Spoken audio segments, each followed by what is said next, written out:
Welcome to the NoHoldsBarred podcast, everybody. My name is Mike. I'm here with Casey. Hola. Bryant.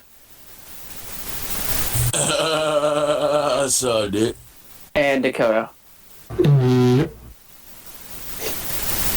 Well, spooky season is officially upon us, everybody. No, it's not. Shut up. You will not. How dare you disrespect the spoop? The spook is always there. Well, according to Walmart, it's already Christmas. Yeah. There's a way. It's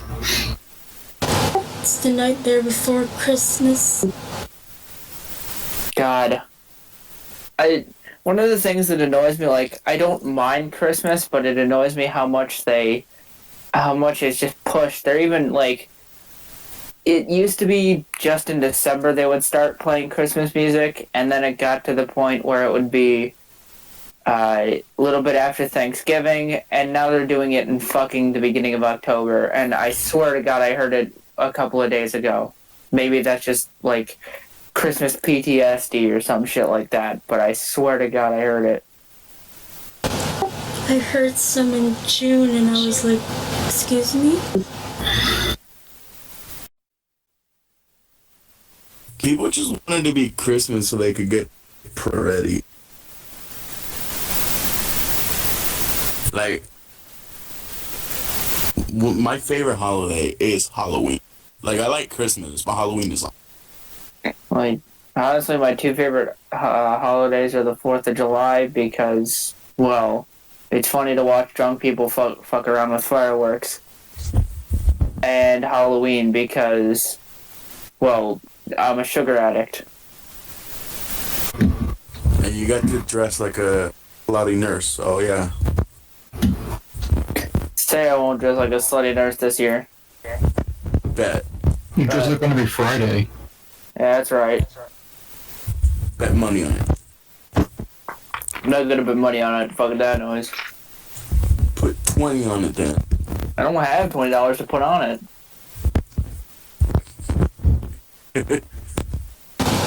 My favorite's New Year's. Right quick. Your boy is gonna start working tomorrow. Congratulations. Good job on becoming a soul-crushing member of society. Also, apparently we paid bi-weekly.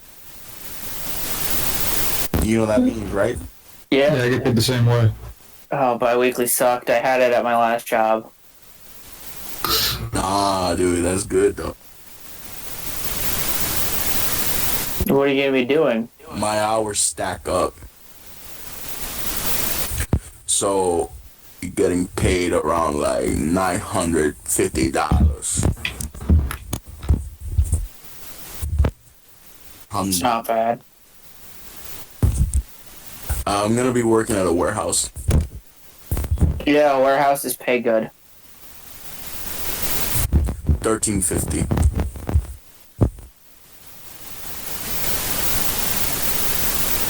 It's not bad. I'll be going for my second interview at a local grocery chain up here. I managed to talk them into giving me like $2 more than what people were being paid. Bruh, out here with the big burn. They're like, oh, the pay here since you'll be working overnight is $12. And I was like, and I said, well, I have I have a lot of experience with retail, with food service, with customer support, things of that nature. I think I should start getting paid about $13.50 to $14. Like, well, you make a good argument. Well, you know, I'm paraphrasing here, but they're like, you make a good argument. You can, yeah, your experience does reflect what you should be paid. And I was just kind of flabbergasted. I didn't say it out loud, but I was like, that works? That worked? Bruh, if you are able to tell a good story, Buffalonians will eat it up. And trust. It's just how things are.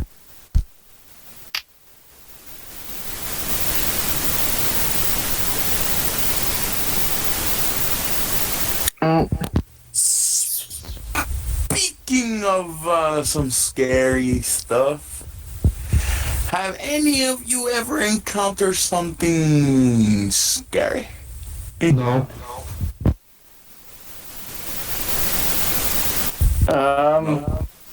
Depends on which aspect of my life are you talking about. Paranormal stuff, supernatural stuff. I was gonna say, I've met plenty of scary people. Paranormal, huh? You guys Well- ghost, hear some shit, seen a demon.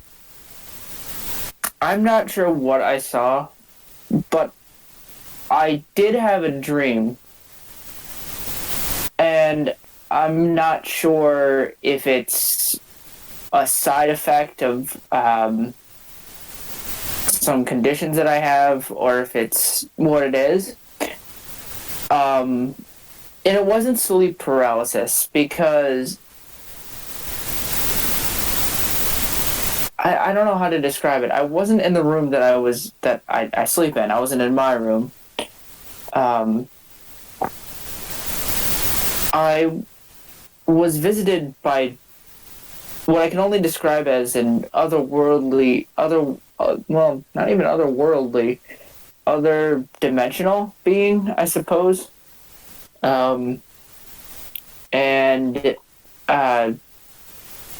This being in my dream, it was a woman. She was about 25, 30, if I had to take a guess based on appearance alone. She had sort of goat horns, I guess, the ones that, the ram horns, I guess, that kind of like wrap around. You guys know what I'm talking about, right? Yeah. Yeah. She had pink hair, not like, it was sort of a neon pink on the brighter side. And she had not vampire pale, but porcelain kind of shaded skin. And her presence was almost commanding. Like, she forced me to pay attention to her in a way. It was sort of scary, but it was also like, it was relaxingly scary, if that makes sense. And the weirdest part about it, I felt completely conscious,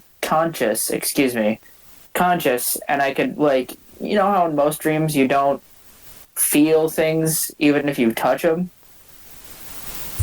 Yeah. I could feel the bed sheets about as well as I can feel my computer right now.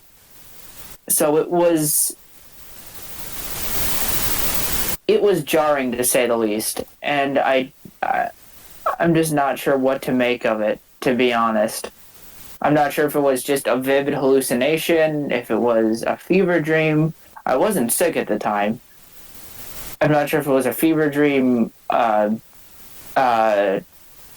things of that nature. I'm not sure what to chalk it up as.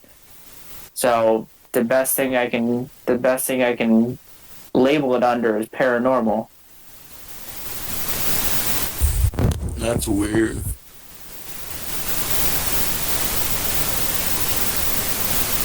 I don't know if you guys have any ideas of what that might be. It's just a vivid hallucination.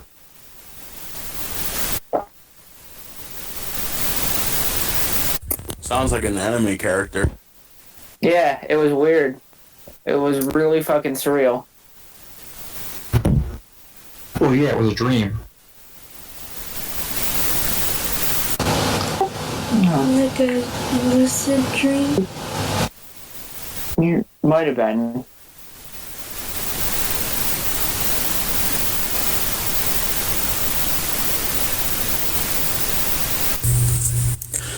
I got a couple stories for like supernatural ghost stuff. But the one that always sticks with me is when I was still living in Puerto Rico, and I was 5 maybe. Like, keep in mind, I don't remember nothing from, like, almost nothing from Puerto Rico. Bits and pieces of memory here and there. But I remember that memory vividly. I remember it was like, it was nighttime. It was like late at night, and I had woke up, and the house that we live in, the apartment that we live in, didn't have a basement nor a attic. It didn't have a second story, so it was just everything was right there. So just like you're like a flat kind of. Yes. So you get out of your room, you take a couple steps, living room. You take a couple steps to the left, kitchen. And I don't know why I woke up, got out of bed, and when I went into the living room, all I saw was a silhouette of, I would say, I don't know, like it was just something. Had a full body, was human. It looked like a human, but the thing is, it was like just bright white, and all it did was from one side of the room to the other was tiptoe from the right side to the left and disappear. Me being a kid, didn't know what it was. I went back to sleep. Till this day, I don't know what that thing was. Did it give off like what kind of aura did it give off? Like what kind of like? I wasn't scared. Then again, I was really sleepy, so I don't remember. I think one of the scariest things that still haunts me to this day is, you remember that aunt that I had, Brian? That I would in the next town over from us, where we were in Buffalo, the next town over, the one I would visit all the time. Yeah. I remember when she passed away. She lived a long life. She was 92. But that doesn't matter. Alzheimer's had gotten to her. And unfortunately, when she passed away, she didn't know who she was. And the night after she passed away, I was just kind of laying in bed because I was obviously devastated. I had been over, I spent every holiday with her. And I was just a freshman, so 6 years ago, maybe 7. The scariest thing was I was fully conscious, and I was doing whatever. I was probably just playing guitar or some shit like that. I don't remember exactly what I was doing. I was doing something fucking stupid. And I swear I heard her voice tell me that it's okay. I'm better now. I fucking looked around the room, nothing. I don't know what the fuck to make of it. Like, it sounded so much like her, and she said, "I'm okay. I'm better now." So it I don't know, that's one of the paranormal experiences that still haunts me, honestly. It scares me. I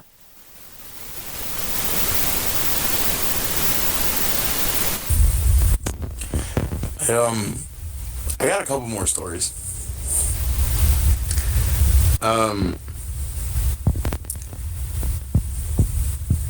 One, when I had moved to South Buffalo, right, at the house that we lived in, Hey, 716 represent. bruh, I found out that each tenant, there was like 3, had died of a heart attack. Which is completely weird because the last tenant that was there had talked to my mother. Days after, died of a heart attack. And it was super weird. So one day, I was all alone in the house. I heard this loud bang upstairs, right? 2 stories. Loud ass bang upstairs. I'm like, okay, cool. Don't pay attention. Just keep watching. Just keep watching TV. No problem. And it went off a second time. A loud boom. Second time, I was just like, okay, cool. Against my better judgment, I went upstairs. I checked every room. Nothing. There's nothing. And I'm just like, okay, cool. And I'm like, I swear to God, if I hear this loud ass bang walking down the stairs, I'm just gonna get out of the house. And nothing happens throughout the day. Nothing. Same house. We had a pool table downstairs in the basement. And you know the little clank, like the little noise of the pool table balls do when they smack against each other? Like the clacking noise, yeah. Yeah, the clacking noise. From time to time, when you were downstairs in the basement, you can hear that noise coming directly from the pool table. And it was the scariest thing ever downstairs in the basement. And basements by themselves are scary. Like, fuck the basement. Yeah, our washing machine at the house is down there.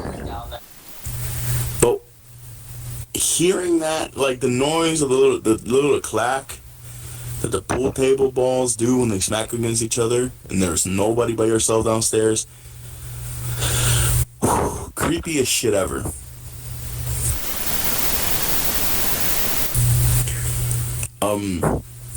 Same house again. This happened to my mother. When you're outside in the front, there's the windows, and there's one window that's a room upstairs.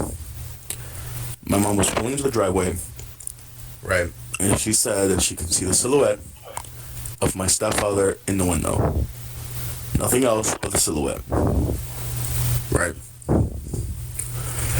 And because she said it was the same height, same build. And when she entered the house, but by the time she enters the house, you have to go from upstairs to downstairs. You have to run basically to get downstairs quickly before she enters the house, right? So she enters the house. It's me and my sister, stepfather right there in the kitchen. He's making something. Me and we were doing something, I don't know. And she was like, she said something like, you got down the stairs pretty quickly. And we were all looking at her like, excuse me? And she was like, weren't you in the upstairs? And he said, no. And she looked to us. She was like, was he upstairs? And we both said, no, there was nobody upstairs. He was downstairs the whole time. My mom's facial expression went from 0 to 100 real quick. And her skin turned pale. Because to this day, she swears there's somebody upstairs. And it was just like that type of like, oh my god, dude, don't be saying shit like that, man.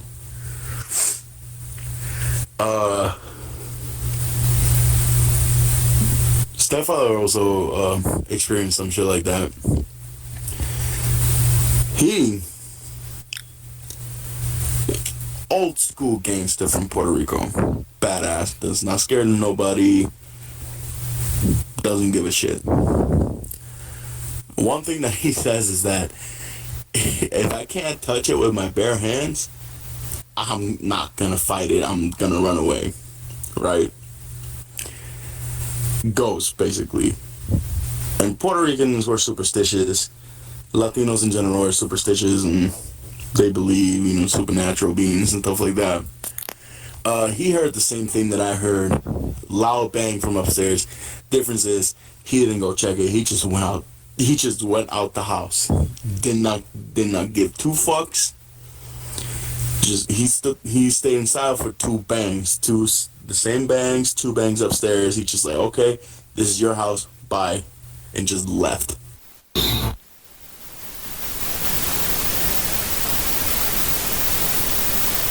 That's fucking terrifying, man. Like, good thing no one in the server is on that fucking white people shit.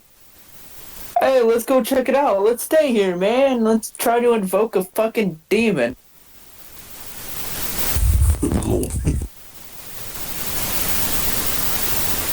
So, I found a really cool website. It's got, well, it's not really the website. It's the 19 Scariest Urban Legends. Here's one that I fucking found that I don't think I've ever heard before. It's called Lover's Lane. And these are all really short paragraph at the moment. So, a teenage couple is parked late at night on Lover's Lane. The boy gets out of the car, heading for the bushes to go to the bathroom, but he doesn't return. After waiting what seemed like an eternity, his girlfriend finally hears what she thinks is his footsteps approaching. Only it's not footsteps. It's something scraping back and forth across the roof of the vehicle.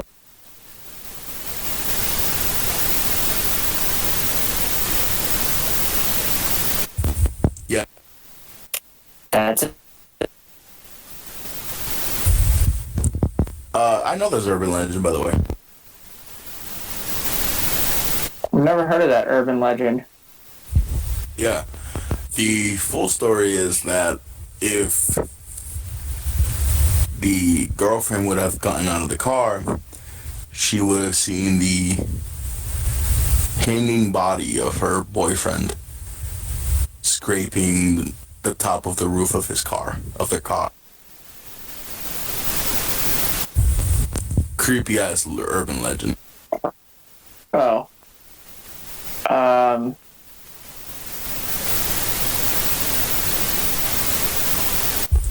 Let's You want to hear some urban Latino legends? Sure, man. This is a classic. La Llorona. You guys know what La Llorona is? That's Yes. the crying. That's a crying woman, isn't it? Crying woman, the woman in white. Urban legend goes like this. La Llorona was essentially a housewife who did everything right, but was unhappy because her husband was unfaithful to her, cheated on her, and stuff like that. Her unhappiness and griefs got so bad to the point where she took her kids, son and daughter, to a lake and drowned them. urban legend states that in places, not a lake, sorry, drowned them in either her house, some say lakes, house, ponds, whatever. But it states that usually children or grieving mothers would hear the cry of La Llorona, yelling, crying for her children. And if you would hear her and she catches you, you will end up like her children, basically. Growing up, little kid hearing stories like this, so my parents could get me to sleep. What are some of the most terrifying stuff of my child? There's also El Cucuy, which is the Latino boogeyman. You guys know the boogeyman. Well, yeah, I know the boogeyman. The Cucuy is the same thing. There is El Chupacabra, but that's more Mexican, not really Puerto Rican. And everybody knows the story about Chupacabra. Yeah.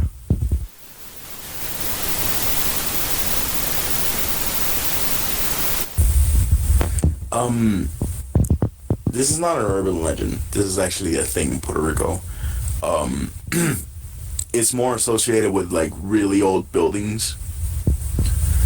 But remember how I say Puerto Ricans, Latinos in general, are superstitious? Well, in old buildings in Puerto Rico, there isn't a floor 13. It skips that number. It goes from whatever floor it is. If it's 15 floors, it's 1 to 10, 11, 12, 14, 15. There is no 13th floor. That I knew. I've never been. I never knew why the number 13 was considered so unlucky. Isn't it supposed to be like a devil number or some shit like that? Kind of like 666?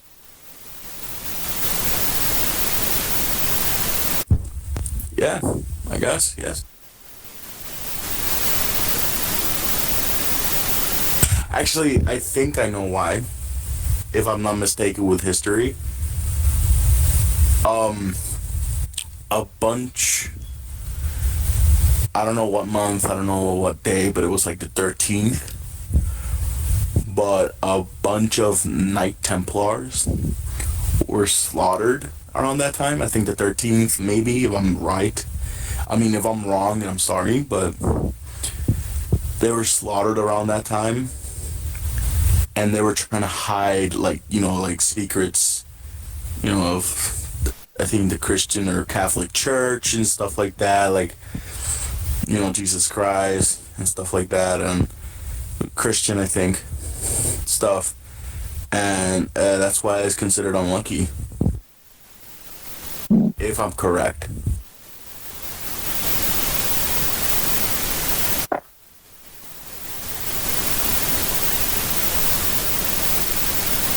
It's something to think about. I never.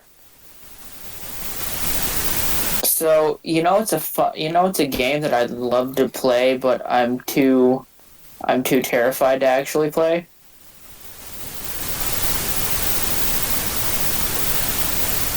What was that? It's called the Midnight Game. It's been recently. Let's see here. It's been recently becoming popular. Hell, there was even game. There was even a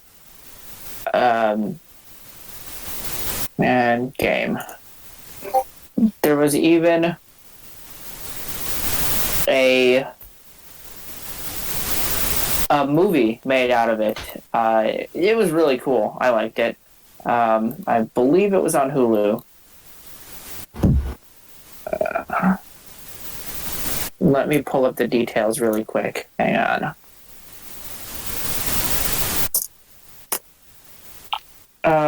There's a lot of fucking scary games that I know about. Here it is. The Midnight Game is an old pagan ritual used mainly, this is just what's going on, used mainly as punishment for those who have broken the laws of the pagan religion in question. While it was mainly used as a scare tactic not to disobey the gods, there is still a very existent chance of death to those who play the Midnight Game. There is an even higher chance of permanent mental scarring. It is highly recommended that, and this is all in caps, that you do not play the Midnight Game. However, for those few thrill-seeking adventures for a rush, or for those delving into some obscure occult rituals, there are simple instructions how to play. Do so at your own risk. Instructions, prerequisites. It must be exactly 12 a.m. when you begin performing the ritual. Otherwise, it ain't gonna work, Chief. Materials. You're gonna need a candle, a piece of paper, a pen or pencil of some sort, matches or a lighter, though a lighter is preferred, salt, a wooden door, and at least 1 drop of your own blood. If you are playing with multiple people, they will need their own of the aforementioned materials, and they will have to perform the steps below accordingly. Step 1. Write your full name, that's first, middle, and last, on a piece of paper. Put at least 1 drop of blood on the paper, allow it to soak into said paper. Step 2. Turn off all the lights in the place you are doing this. Go to your wooden door, and you need a wooden door for this, and place the paper with your name on it on the front door. Now take out the candle and light it. Place it on top of the paper. Step 3. Knock on the door 22 times. The hour must be 12 a.m. upon the final knock. No more, no less. Then open the door, blow out the candle, and close the door. You have just allowed the Midnight Man to enter your house. Step 4. Immediately relight your candle. This is where the game begins. You must now lurk around your completely dark house with the lit candle in your hand. Your goal is to avoid the Midnight Man at all costs until 3:33 a.m., though it is recommended that you do it until dawn. Should your candle ever go out, that means the Midnight Man is near you. You must relight your candle within the next 10 seconds. If you are not successful in doing this, then you must immediately surround yourself with a circle of salt. If you are unsuccessful in both actions, the Midnight Man will create a hallucination of your greatest fear and rip your organs out one by one. You will feel it, but you are unable to react. If you're doing so, and if you are successful in creating the circle of salt, you must remain there until 3:33 a.m., though it is recommended that you stay there till dawn. If you are successful in relighting your candle, you may proceed with the game. You must continue to 3:33 a.m. without being attacked by the Midnight Man or being trapped inside the circle of salt to win the Midnight Game. The Midnight Man will leave your house at 3:33 a.m., and you will be safe to proceed with your morning. Addition. Indications that the Midnight Man is near you will include, but are not limited to, sun drop in temperature, seeing a pure black humanoid figure even through the darkness, and hearing very soft whispering coming from an indescribable source. If you experience any of these, it is advised that you leave the area to avoid the Midnight Man. Do not turn on any of the lights during the Midnight Game. Do not use a flashlight during the Midnight Game. Do not go to sleep during the Midnight Game. Do not attempt to use another person's blood. Do not use a lighter as a substitute for a candle. It will not work. And definitely do not in any way attempt to provoke or enrage the Midnight Man. Even when the game is over, he will always be watching you. Good luck. You're going to need it. That's some white people shit right there, bro. I would never do that. I remember watching people on YouTube do these games and stuff. Like hide and seek with yourself, which is actually really popular in Japan. Yeah, and Bloody Mary and all the other classics and stuff. It's simply called the hide and seek game. This is one game. It's Japanese, because Japanese have the most terrifying and weird urban legends and folklore. It involves forgot the name. It's the name of a woman. Ghost woman, because of course, ghost girls are creepy and scary. But, basically what you do is, you're supposed to sit inside your bathtub full of water. And you're supposed to say the name of the woman, but I forgot the name. Is it Hanako-san? Yes.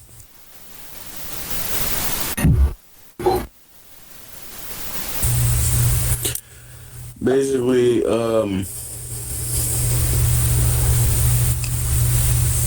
you play the game, right?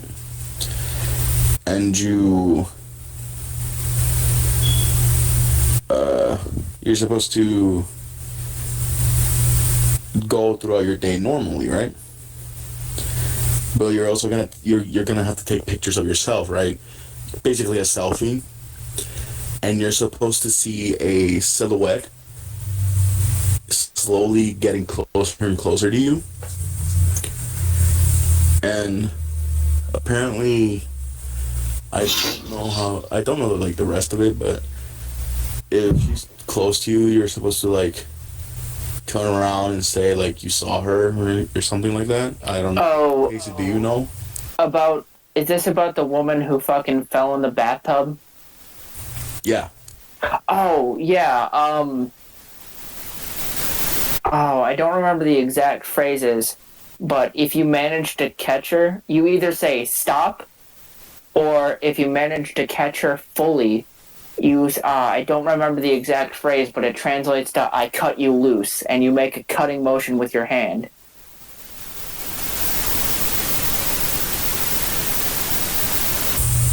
Japan has some scary shit, bro. Yeah, this game was also originated in Japan. It's called Hide and Go Seek Alone, otherwise known as How to Play Hide and Go Seek by Yourself. If you don't follow the steps properly, you will die. Do not play this game at all. You will die. Thanks, Internet. Hide and Go Seek Alone. Hitori Kakurenbo, sorry if I butchered that, is a famous game in Japan and Korea, originating from Japan, where you let a spirit or demon possess a doll and then play a game of hide and go seek with them. The game, in quotation marks, is necromancy. It is potentially very dangerous, and it's just not good for your sanity. Do not try this game just because you're curious or want to experience yourself. This is a very dangerous, life-risking game. Note, it's best to put your pets outside of your house. There have been reports of dogs and cats barking dogs barking and cats hissing at absolutely nothing. Some even have reported their pets behaving strangely after the game. Japanese words. Seisho wa desu, mitsukera ima wan wa oni desu. I don't read fucking Japanese, so I don't know how to pronounce those. Tools. A stuffed doll with limbs. Not a human doll, as there's a huge chance that the spirit will not leave it. If you have an animal doll with limbs, it can be used as well, i.e. a teddy bear. I have a stuffed Umbreon, so it could somewhat work. Rice. That is enough to be used as stuffing instead of cotton for your doll. The rice is said to attract the doll. Something from your body. Usually fingernails for the doll to represent you. That means if you do not do something to the doll, the same thing will happen to yourself. Never use someone else's body parts. This results in the doll replacing that person instead, and the game will not work correctly. A sharp-edged object. To anger the spirit in the doll by stabbing it. Be sure not to use a knife or scissors, as the doll will possibly stab you with it after it finds you. So use a pencil or a needle instead. It's recommended to use a wooden toothpick. Red thread. To sew up the hole you made in this doll. This later symbolizes the blood vessels and acts as a restraint later in the game. Salt water or salt. This will be used later in the game to get rid of the spirit in the doll. A bathtub with water. If your home doesn't have a bathtub, it is Japan we're talking about here, so that could happen. A basin large enough to put the doll in with water works too. A very safe sanctuary hiding spot. When it is the doll's turn to find you, if you have a room with statues and things related to your religion, it is recommended to make it your hiding spot. And I know exactly where my hiding spot in my room is, under the bed. Yeah. I actually have a kind of a walk-in closet on the side that I can use as a shelter and I guess a makeshift case. Starting ritual. Give your stuffed doll a name. For example, Fluffy or Rover. Cut the bear doll open and take all of its stuffing out. Put the rice in the bear as well as the part of your body. Sew the doll back again with the red thread and wrap the remaining red string around the whole doll. This is important as it binds the spirit. Prepare the bath/large basin by filling it with water and then wait until 3 a.m. sharp. Some versions say that you do not have to wait until 3 a.m., but this is up to you. Remember to turn off all the lights in the house, but leave only the television on. It will change depending on the location of the doll. That would be kind of hard to play if I started in my room because my TV has an auto shutdown feature. It's like after 10 minutes of inactivity, it says auto shutdown feature will happen. Once it is 3 a.m., take the doll along with you to the bathroom. Repeat first tagger is, repeat your name 3 times sternly while closing your eyes. Then place the doll in the bathtub/basin. Walk away to another room, but do not look back. You may see the spirit possessing the doll. If said spirit makes eye contact or notices you looking at it, it may come after you. Count slowly from 1 to 10. After that, turn around and proceed back to the doll. Go close the doll in the bath basin and say, "I found you, doll name," and then stab the doll with your object. After that, close your eyes, repeat. Now doll name is the tagger 3 times. Leave the object inside the doll, then pour some salt water into your mouth. Do not drink the salt water to protect you from the spirit in the doll, and you will need the remaining salt water to end the ritual. Bring along the cup of salt water and go to your hiding space. It is recommended that you keep your doors and windows unlocked in case you unexpectedly run into some trouble, and your friends will be able to help you if they are outside your home. It is recommended that you have a cell phone on silent mode and brightness on the lowest level in case of emergency. Keep your salt water in the mouth at all times. Never attempt to swallow it. Remain silent when you are hiding, as any sounds from you will alert the doll to where you are.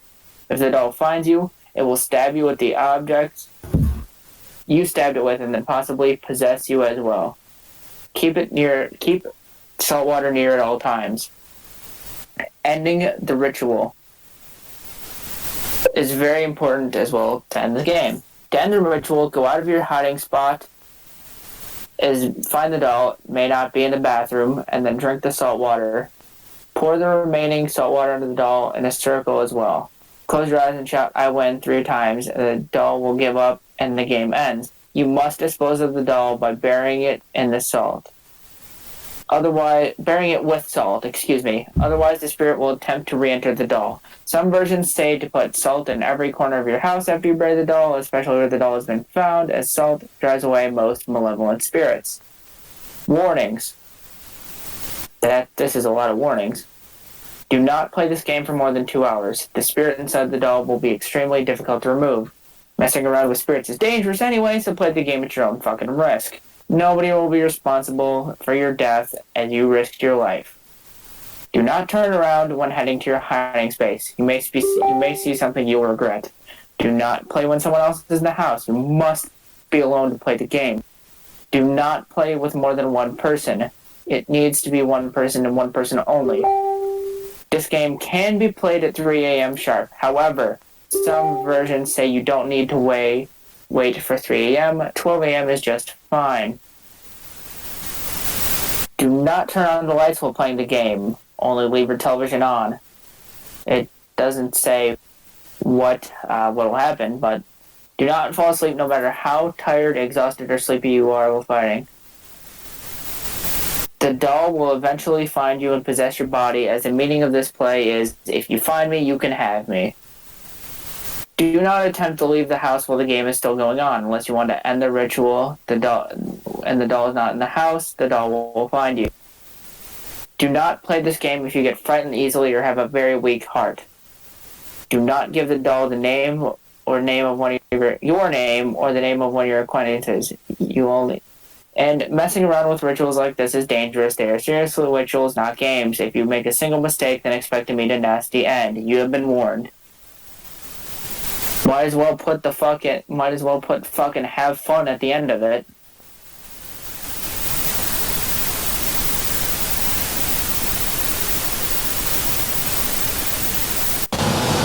I just realized I didn't tell my own stories. Go ahead and tell the stories, Casey. Should I do like the most scary one or leave that for last? Leave the scariest one for last. Well, it's only 2 stories anyway, but the first one, I don't even know if it was paranormal or not. It might have just been an animal or something.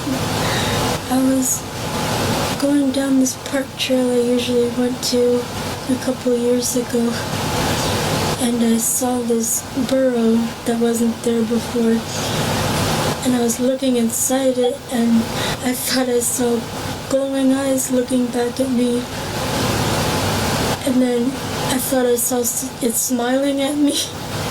It might have just been a turtle or something, but I just immediately took off back home. I didn't check it out.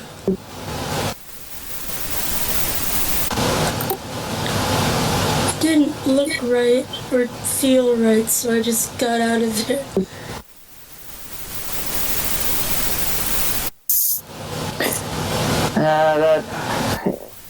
I know wolves and big cats can have, well, any cat really can have glowing eyes, so it might have been, a feline or a canine.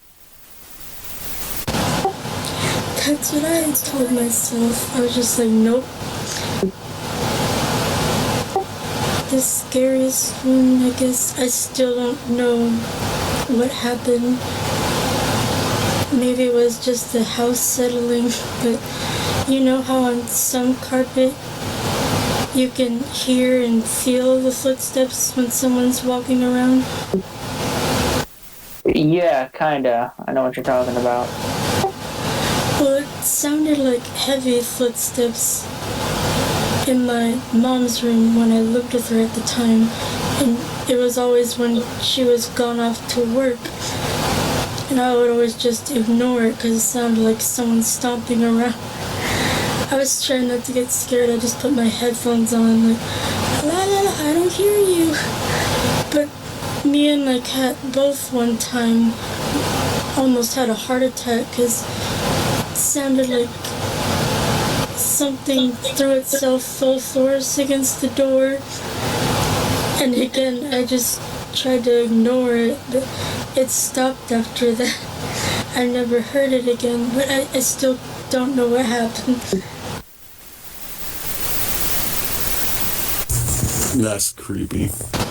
It was like someone ran full force and just slammed their body against the door. I never went over and opened it. I just ignored it. Was it kind of like how I do it, where I just, smash my head against the door to open it? Well, like in some meme videos when they're acting stupid, they just flop their body against the door. It was like in the middle of the morning, so I was like, what the heck was that? And then my cat went over and was just staring at the door for a long time.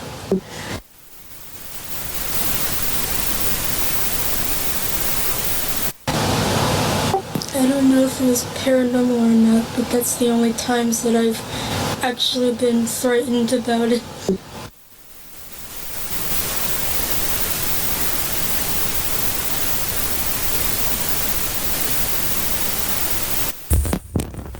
Oh my god. Oh my god, I just remember something.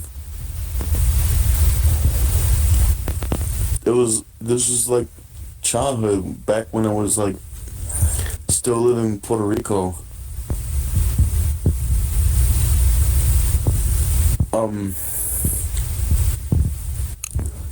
I was at the house of my great-grandmother. Yeah, I think that was my great-grandmother.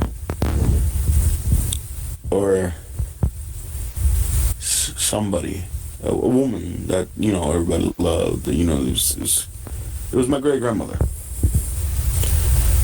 And we usually just stay at her house, maybe, sometimes, because, my mother was a paramedic at the time in Puerto Rico. But we would usually stay at my grandmother's house. And one time, we were there, me and my sister, and I was starting to fall asleep in the couch. And oh, wow, I remember this now. It's just coming back.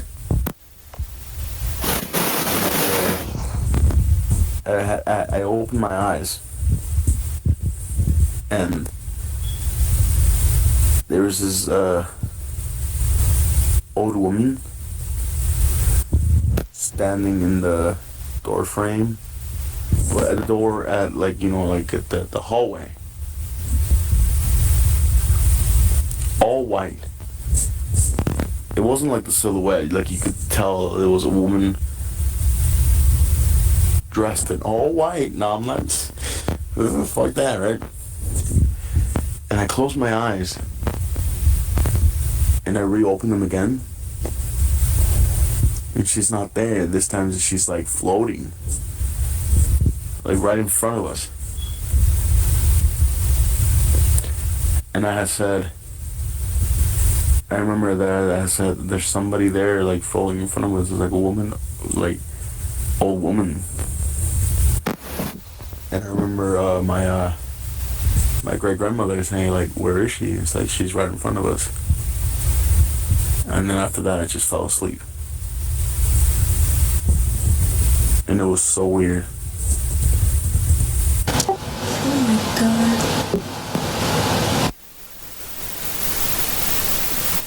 Man, there are stories of witches and, people like that living in Puerto Rico, dude.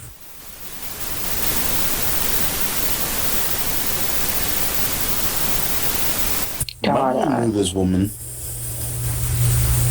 Old woman.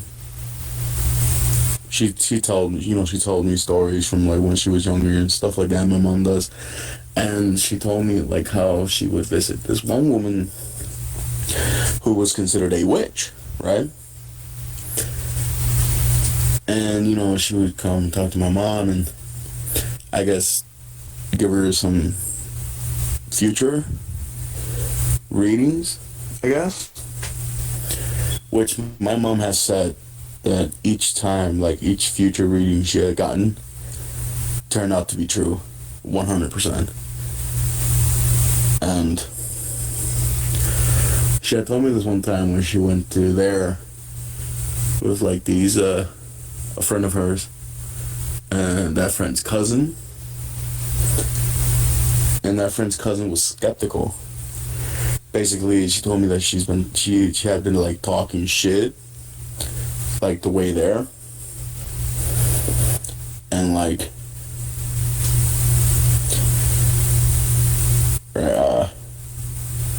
keep in mind this old woman does not know, like, the cousin of my mom's friend right at the time.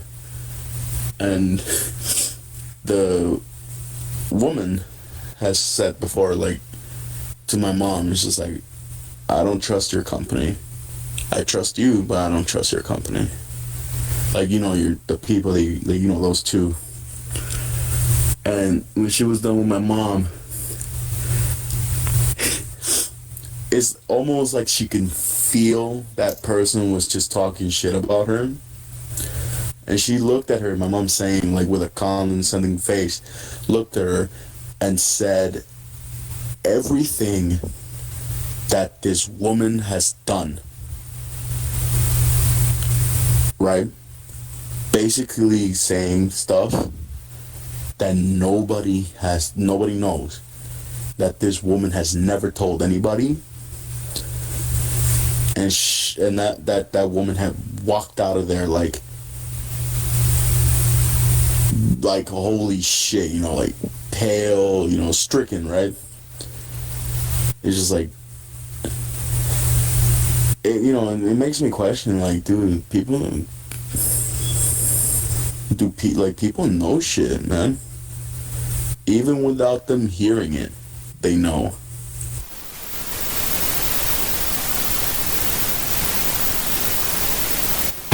So, have y'all heard of the elevator game? Yes. Yes. So, for the listeners not knowing what the elevator game is, it's a ritual from Korea that, if performed correctly, it will take you to another dimension by elevator. To play it, I really wouldn't do this, but I'm not white. You'll need to find a building that has at least 10 floors and a working elevator. Ensure that no one will be riding the elevator with you. And then you can go ahead and do it. I don't know why you would. You have to be a fucking moron. So you'll have to do in this order: 4, 2, 6, 2, 10, 5. Fourth floor, second floor, sixth floor, 10th. Fourth floor, second floor, sixth floor, second floor, 10th floor, fifth floor. When it comes time for the elevator to go to the fifth floor, a woman would enter the elevator with you. Do not speak or look at her. Afterwards, press the button to the first floor. The elevator would begin ascending to the 10th floor instead of going down to the first floor. Once at the 10th floor, you may explore the world that awaits you. Further instructions can be found online, and be sure to follow them carefully. The woman may ask where you are going, but do not answer her. After walking around in this new world, you may return to the real world by entering an elevator and using the same combo as before. If you do pass out during this game, you will find yourself inside of your home, but be warned, everything may not be as it seems. And I found this out through, I think, a YouTuber called Tats Top Videos. Remember Tats? Yeah, he did a video on, like, ritual creepypastas, which is one of these. And they did show footage of a woman fucking pushing in that exact number thing and then disappearing when she got off of the elevator. And I think it was in Japan or Korea or something like that. So that's not proof enough and I saw that and I'm like, well, I'm never attempting this even as a joke.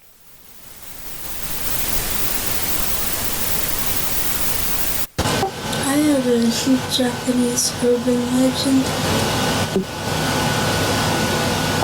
It's called Double Bed. It's called what? Double Bed.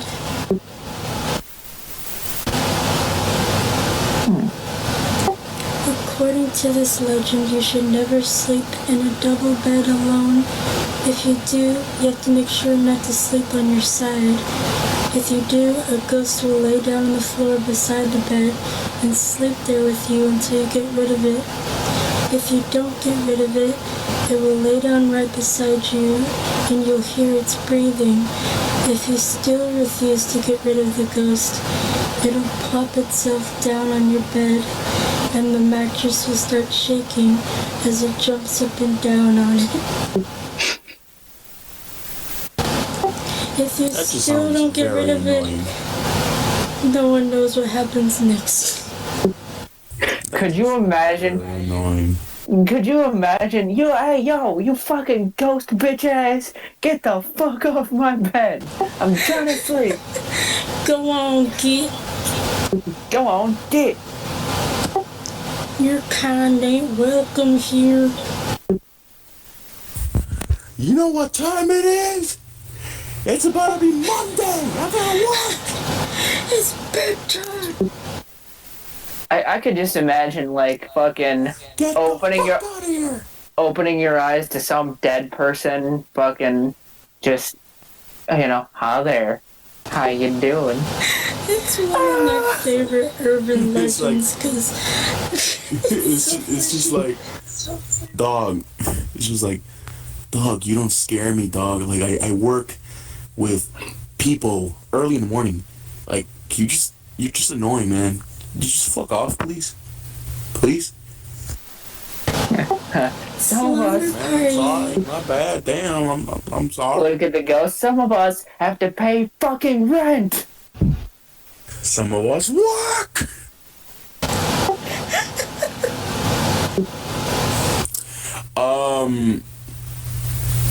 You you guys heard the urban legend of the Japanese big The what? the Japanese Bigfoot? No. It was it's the story of a blacksmith who died, and he turned into a giant leg, right? Giant foot with a singular eye on it. And legend said on a certain day it would get like pissed off and rowdy, and whoever came across him would get squashed.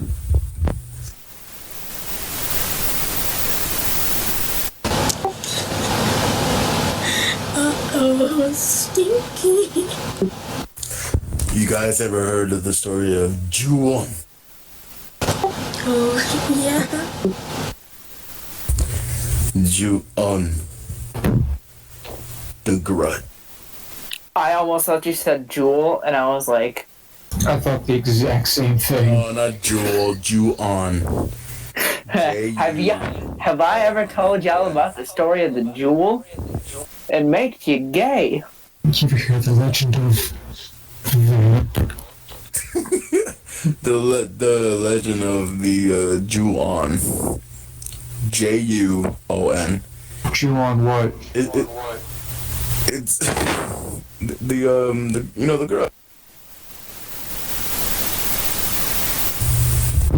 The Grudge? Have you guys ever seen The Grudge? You have a grudge on the Jews? No. Oh my fucking god.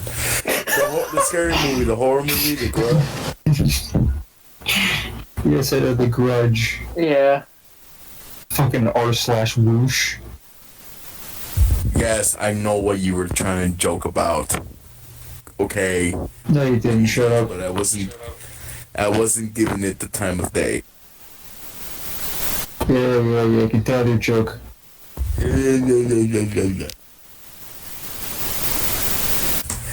Well, it's not. It's based on a true urban legend.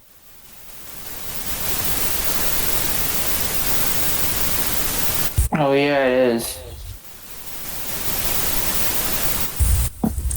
Oh, dude, you guys ever seen the movie Shutter? Yeah. No, I have not. I hopefully want to. Oh my god, dude. It's the, basically the whole gist of it is like throughout the movie, there's been, a ghost, right? The woman of a ghost, the ghost of a woman that has been, following these, certain people. I believe the woman of a ghost is just called a widow. And basically what the thing is that, what had happened was, this woman had met an American guy, fell in love with each other. Well, she fell in love with him. He wasn't really interested like that. And like, he had led her on, basically tricked her, like, his friends, I guess, would try to have fun with her and shit like that, but she wasn't having it. And they had accidentally killed her. And they dumped her body out and shit like that. Well, no. They dumped her body, but they found her and stuff like that. Like, but her ghost is, restless.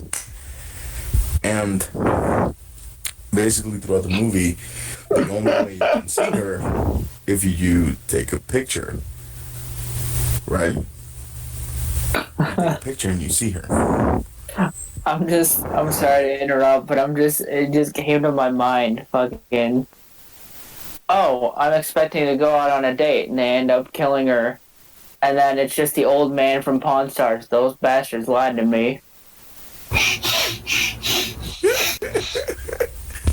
So, the guy's friends die one by one, and it's just her, and it's him and his girlfriend, and his girlfriend's like uncovering this whole thing up, like this whole big conspiracy. Not really conspiracy, it's just a murder. And throughout the movie, if you don't know the ending, throughout the movie you get hints that she's always there with the guy. Even like the girlfriend doesn't know, the guy himself doesn't really know, but there's just hints, right? One of the hints is like he goes to the hospital because apparently like he's like his neck hurts. He's like forming some sort of like hunchback. Like a hunchback is like you're always hunched over because of something heavy on you and shit like that. And he's developing bruises on his neck and shit. And they were like, in the hospital, they were like, because he's, skinny. And they checked his weight and they were like, dude, you weigh more than you look. A little bit way more than you look. Throughout the thing, blah, blah, blah. His new alive girlfriend, uncovers this whole thing. She's, not to be confused with the dead one. Don't be confused with the dead one, no. She uncovers this whole thing. It's like, oh, you're a murderer.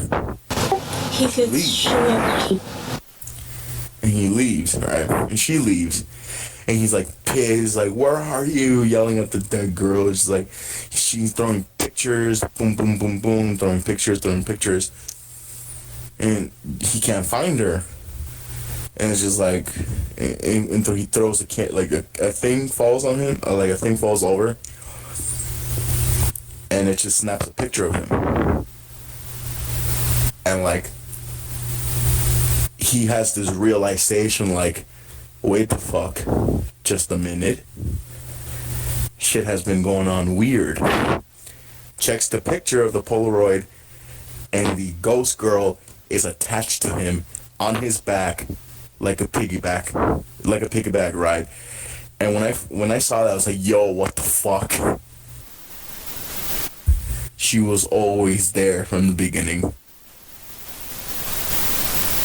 The ending made me very satisfied. And he tries to get her out by electrocuting his neck. Nothing. It doesn't work.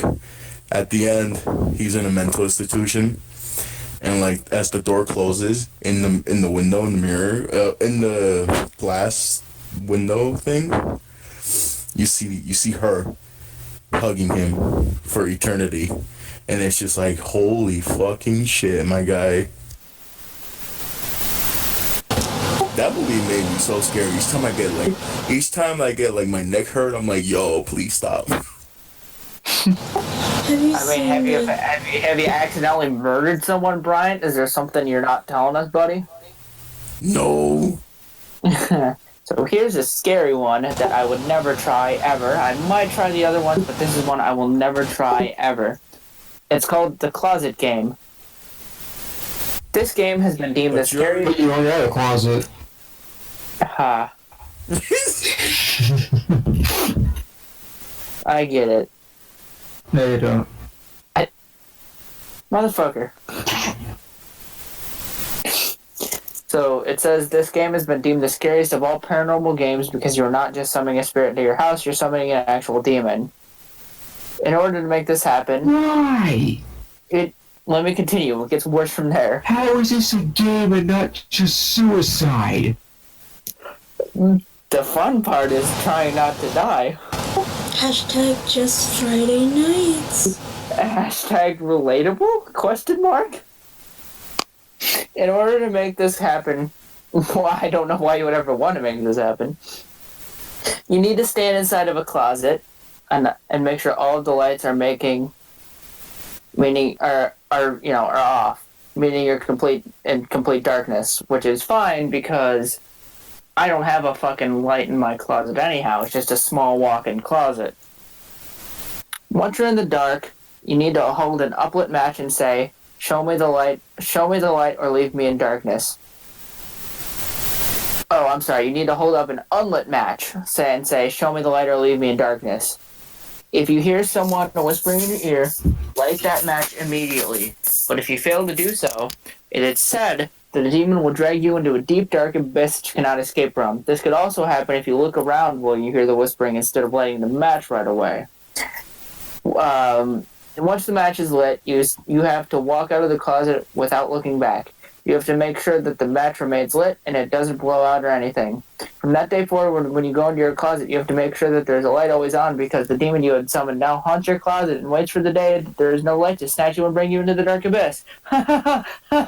Fun games, right, everybody? These should not be labeled games. This makes sense when people make fantasy universes for whatever reason, TV or books. Wow, this crap is outlawed because that shit hard exists in those universes. I can't walk out of the closet. Oh no. I mean, if I'm looking at it right now, it means it's been attempted before and talked about. Could you imagine the demon inside your closet? It's like, can't wait to get him this time. You turn on the flashlight. So you turn on the flashlight when you go in. God damn it! I mean, Satan, damn it! Damn it! Hey You're there, smart, neighbor. Charles. Wait, it's just like, wait, Charles, what are you doing? No, don't move your clothes outside, man. You need your clothes inside the closet. That's why the closet is here. Charles, please don't close the door. Charles, please. It's dark in here. Charles, please. The demon itself just wants somebody to play with. Please, I want company, Charles. Have you guys seen the movie they I will made? swallow your soul. I'm kidding, Charles. I'm kidding. It was a joke. I'm kidding. I'm kidding. Where the Grudge and Samara from The Ring, they fight each other. Yo. Get out of the closet! Get out of the TV! They end up Fuck. turning into one being at the end. That movie fucked me up as a little kid, bro. That movie made me fear the white static of the TV, bro. Yeah, but Next time white static showed up, I'd have to have a remote because I'm not getting near that TV. Even when they combine, the cat kid is still around, so it's still like three forces at once. Yeah, but it's not as scary in the modern world because... When does your TV ever do that? A, when does your TV ever do that? And B, who in their right mind uses a fucking VCR anymore? Me. Bro, Well, I was gonna say, as a kid, I was always happy because I found SpongeBob's secret TV channel. Excuse me? What do you mean SpongeBob's secret TV channel? Wasn't that it? Wasn't just static? Creepypasta lost episode. Or was it the one where he had with the fucking colored bars? Remember the Christmas photo episode where he's like, "Oh, I got plenty of secrets." Oh, yeah, okay. Wasn't it just static? Yeah, it was just static. static. When he was like, oh, I got plenty of secrets, and he tried to think of something, and it was just static. Bruh.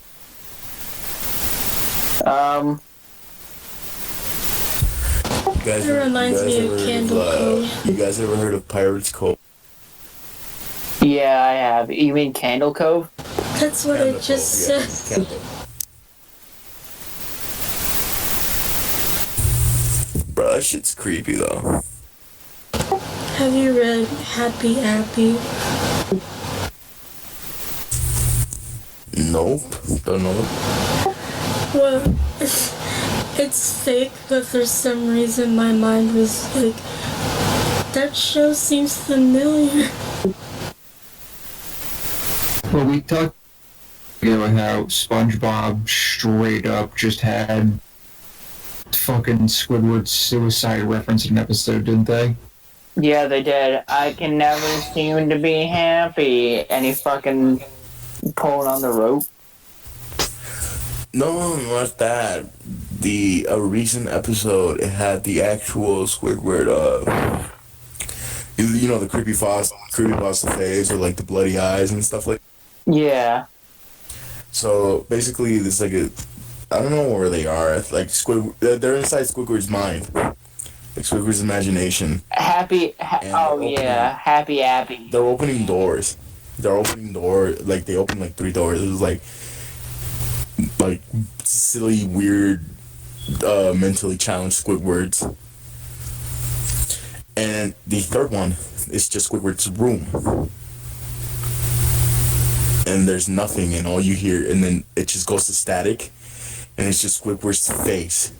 The face of like creepypasta Squidward just got coming out of nowhere. It's like, whoa, it's just like, what the fuck? They had the balls to show that shit. I'm like, yo. Like, you search it up, bro. In the UK version of it, it's a deleted scene. Like, they deleted it. It was too scary.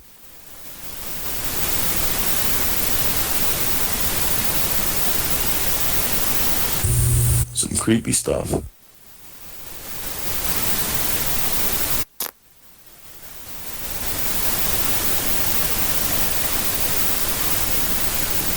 That is horrifying.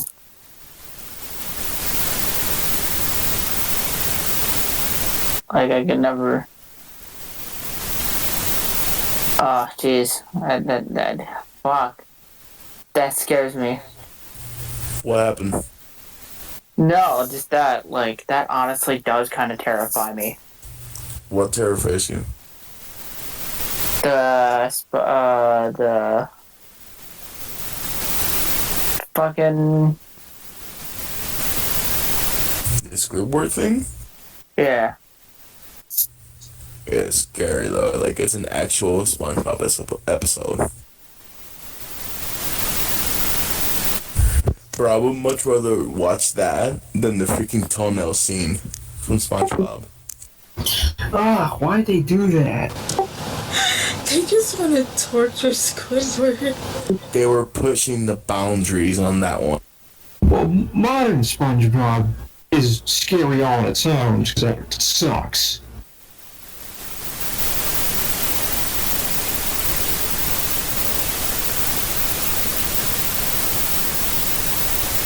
Hello?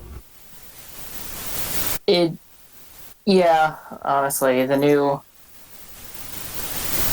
SpongeBob is horrible.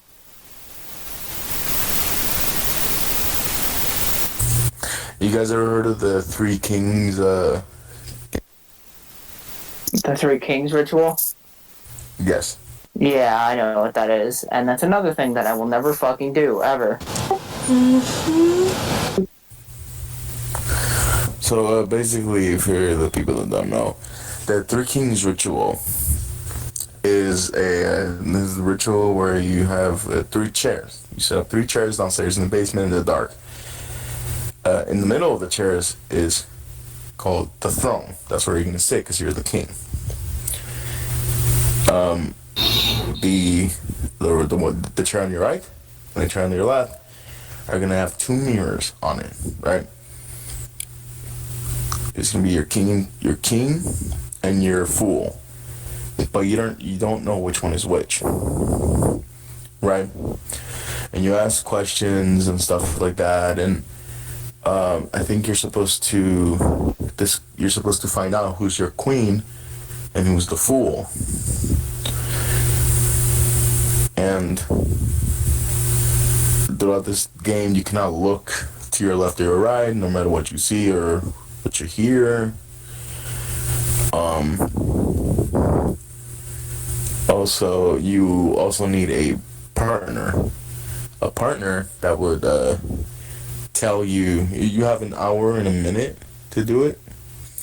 After the hour and a minute, you need a person in the real world to pull you out of the whatever world you're in to make sure you're good. So yeah, that's creepy.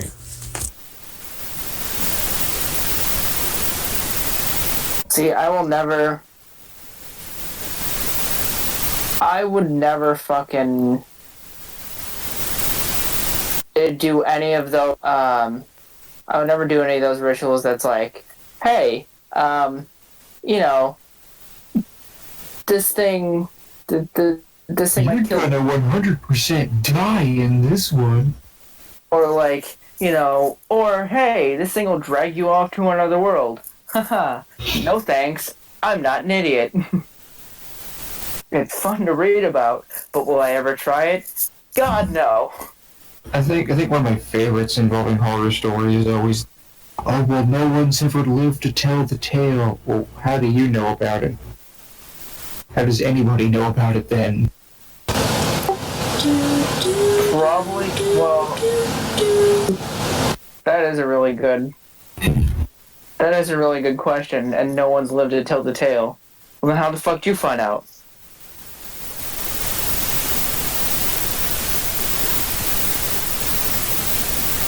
What is it like? Like, the only thing I could think of with something like that is maybe they told their friend what they were gonna do. But that's like the only thing that I could think of. But that, and I never lived to tell the tale shit bothers the hell out of me. Like, if there's one survivor who tells the tale, then yeah, I understand. But, you know, whatever. Yeah, man, it's just like, it's weird. You guys ever heard of the Answer Man? The Answer Man? The Answer Man, yes. Is that the one where you go in? Alex Trebek? No. Yes, you summon Alex Trebek into your house. And you ask him a question. Is that the one where you go into, like, the abandoned church and set up the mirror? That's like speaking with Satan or something like that. It's fucking stupid. No. The Answer Man is this is a game. You need 10 people, right? You know, strength in numbers, haha. You stand in a circle. And you're supposed to call the person to your left, right? And you basically get like a busy number usually, right? You call the person to your left. But, you know, supposedly one of them is supposed to get through to the Answer Man. And you ask him questions and stuff like that. For each question that you ask, he can ask one back to you, right? Oh, this is the same thing as the one in the church, but it's instead of the Answer Man, it's Satan himself. Well, if the Answer Man doesn't like your question, it could get pretty ugly. I mean, if he doesn't like your answer, if he doesn't like the answer that, you know, to his question, it could get pretty bad.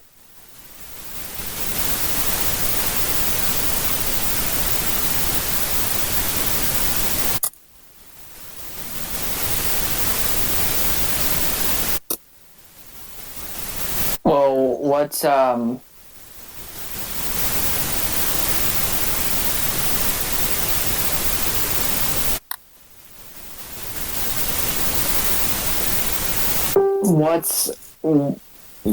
supposed to happen if he doesn't like your...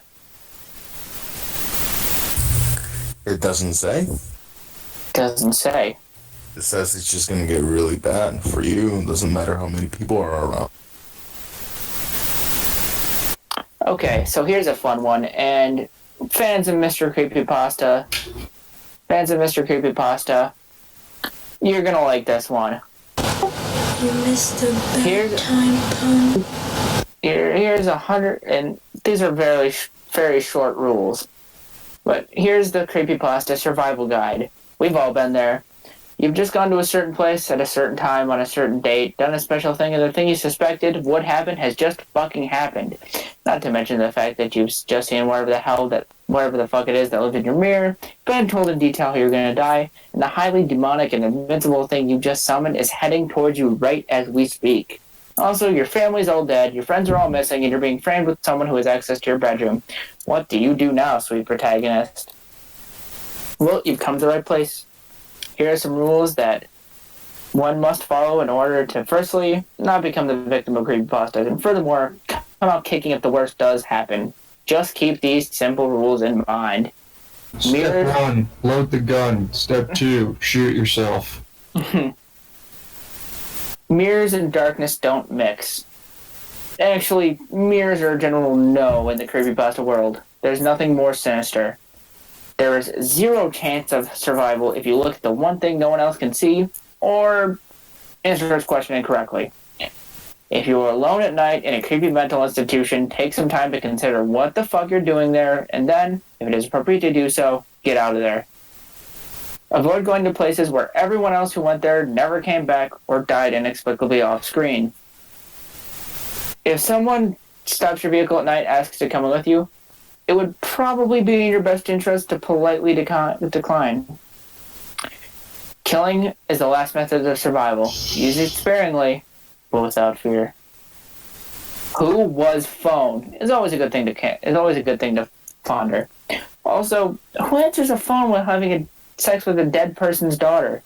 A creepy rapist. That's who. Get a simple .38 revolver. Load it with 2 silver bullets. If you really feel that there's no chance to come out of alive, take one shot at whatever's threatening you, and if it doesn't work, you know. Yeah, I was right. Area 51 is simply too guarded to let you get in, or let any alien out. This was written a while ago, but for some reason, thanks to current events, it still holds up. While going to a hotel, try to steer clear of any unauthorized area. If you couldn't resist but you saw a red thing, take some time to consider the price range and hotel standard on your next visit. Have you ever stayed at a haunted home? Invoking demons, speaking weird languages, and performing rituals of any kind is considered dangerous. Refrain from doing that, especially around abandoned warehouses, churches, psychiatric institutions, and the woods, and inevitably, in your house, in front of a mirror, at night. Always have a Bible next to your bed. Provides good reading material, proof of beliefs, and a really heavy and effective object to throw at people. Don't count on holy water. Get a sturdy bottle of sulfuric acid and let a priest consecrate it.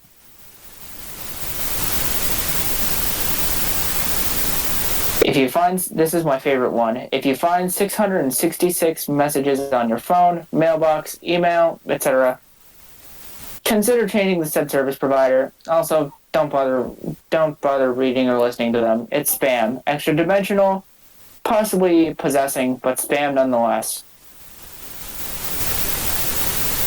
If you need to sign it in blood, you don't need to sign it. All mainstream governing bodies will accept contracts signed in blue or black ink.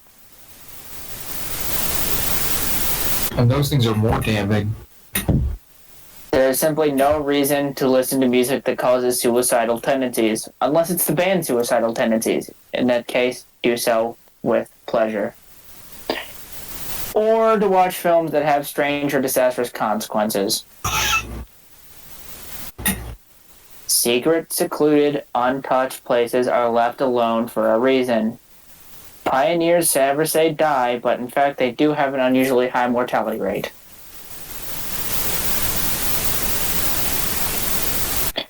On your 33rd birthday, try celebrating in a well-lit house with the company of others you can trust. Before you start swimming in ice-cold waters of a murky lake at the center of a dark forest at midnight, ask yourself, do I really want to travel to an ancient city that's possibly terrifying? If the answer is no, then stay at home instead. And watch whatever quality programming is on cinema, which usually means boobs. Get a cat. Those furry little hairballs seem to perceive unnatural phenomena better than us. And if desperate, simply throw it at whatever's about to get you. And in other cases, sometimes substituting a dog will help. Safety in numbers. If you get too freaked out, grab a few friends, some firearms, and avoid the area in question. Cemeteries are bad, especially in foggy conditions and on Halloween.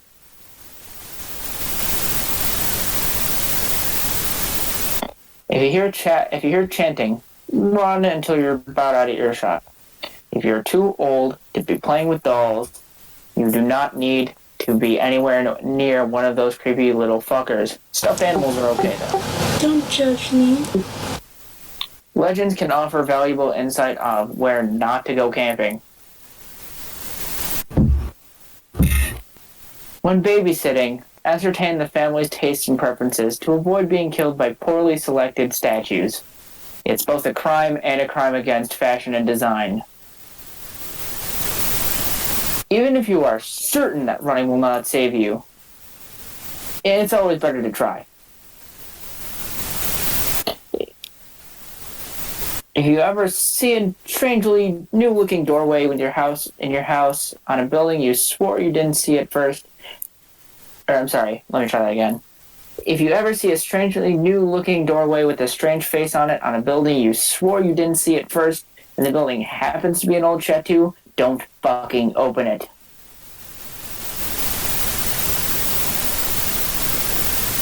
Don't play with dolls if they come with a needle or a defect, especially a defect. If you're checking your computer for viruses and you go too deep into System 32, refrain from clicking on any AVI files. If you do not heed this warning, creepy videos on you, dude. Be careful when buying an old secondhand TV. Come on.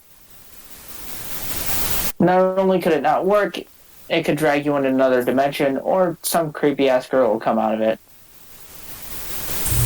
Bruh. Phone companies with low coverage are best avoided. That's not only will save your sanity for data, but it might save your life.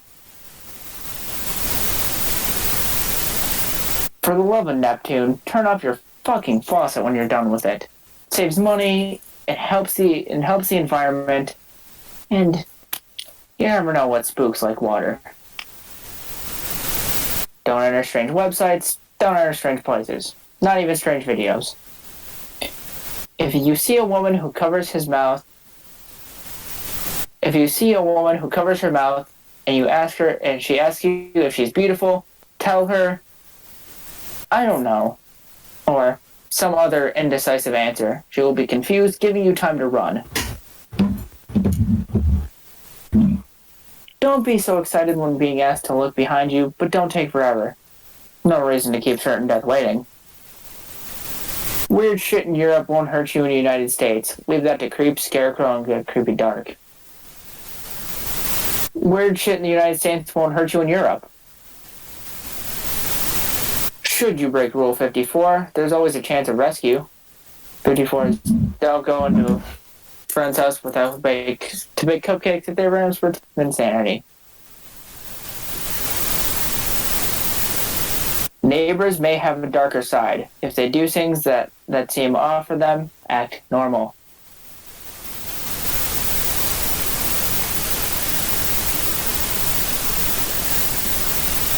If you see what appeared, and I'm reading this verbatim, and I know the three you were gonna fucking lose your shit. It's an inside joke in the Discord.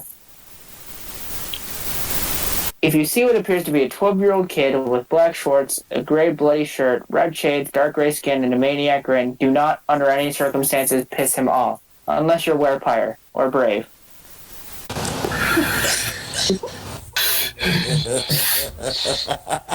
Yeah, man, those vampires, you gotta be careful to rip your wife's head off.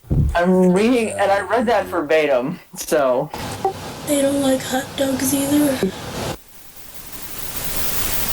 Oh, was that something he said? I don't know. So these next few rules are about Slender Man. In addition to Rule 77, if you hear warm voices from your body, that means your body's been jacked. 77. If you are an adult and notice you're being stalked by a tall guy with a black suit, long arms, and no face, reach for the nearest child and throw him at him and run like hell. If you are a child in the same situation, run like hell before said adult uses you to satisfy aforementioned being craving hunger. If you do not manage to escape if the adult stags you, try bargaining with the Slender Man that the adult has more delicious flesh. The Slender Man feeds on paranoia.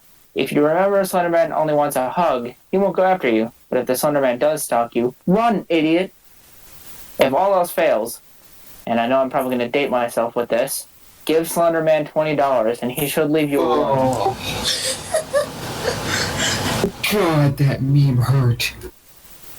Give him $20, give him $20, what was In the it? club. If you see someone crawling around, it's more likely to be something, and you don't want more information about it. If you are a police officer, state trooper, FBI agent, any person with authority in you, 2 days left until retirement, if you happen to notice anything suspicious or dangerous to health, get the fuck out of there immediately. Collect your retirement pension. If you are being chased by any creepypasta, and you feel that you are 100% out of options, attempt to run wherever Stephen King is doing his next book signing. Your killer will be far too interested in trying to get an autograph. If you are a creepypasta reader, oh, poor Casey in a wheelchair. If you're a creepypasta and you feel like things are getting a little too real, take a break. If you find a magic stick that lets you draw living creatures, don't draw yourself. You may be surprised at how much of a fucking asshole you are. I was just about to say, Doodle Bob. If you're being offered an orange by a demon, either don't take it or follow the steps from Rule 80. And Rule 80 is all of the follows fail, give Slender Man $20. Oh, Jay. Remember, snowmen have feelings too. Take that how you will. Something just banged on my door really loudly. Don't open it. If Jeff the Killer shows up in your bedroom unarmed and invites you to follow him to his home, for God's sakes, don't do it.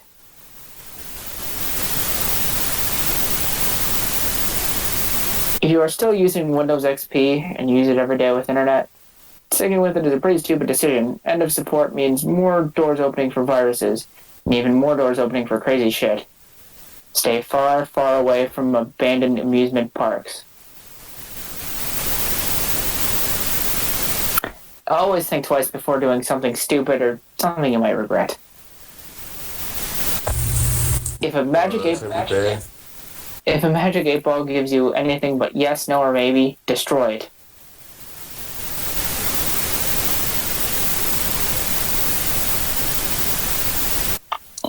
Everyone's scared of something. If you're not scared of anything, well then you're a fucking liar.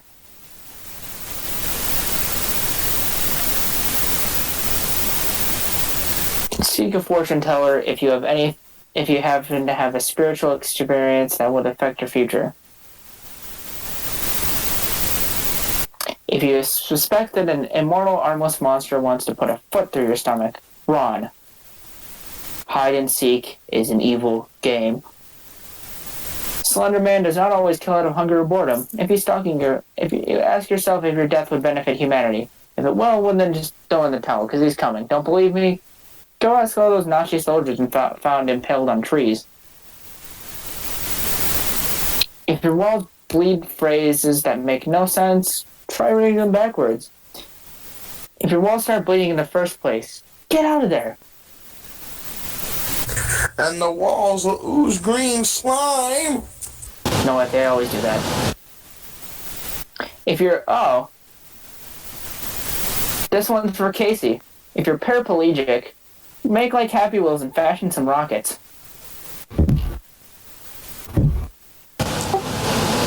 If you have no Elon Musk. If you have no other weapons, put that Bible I told you to keep next to your bed to good use.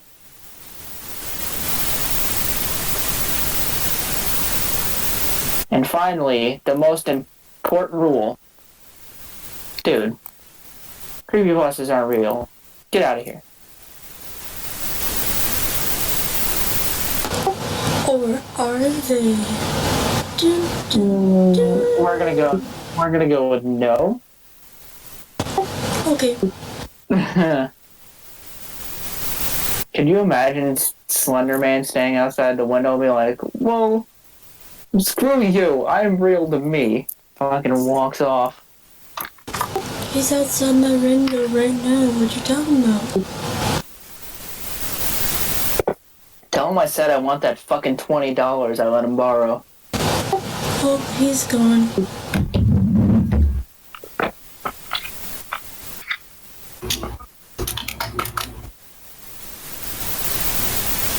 Oh shit. Seems like that's all the time we have for today. Thank you so much for listening in. And remember, stay spooky and green.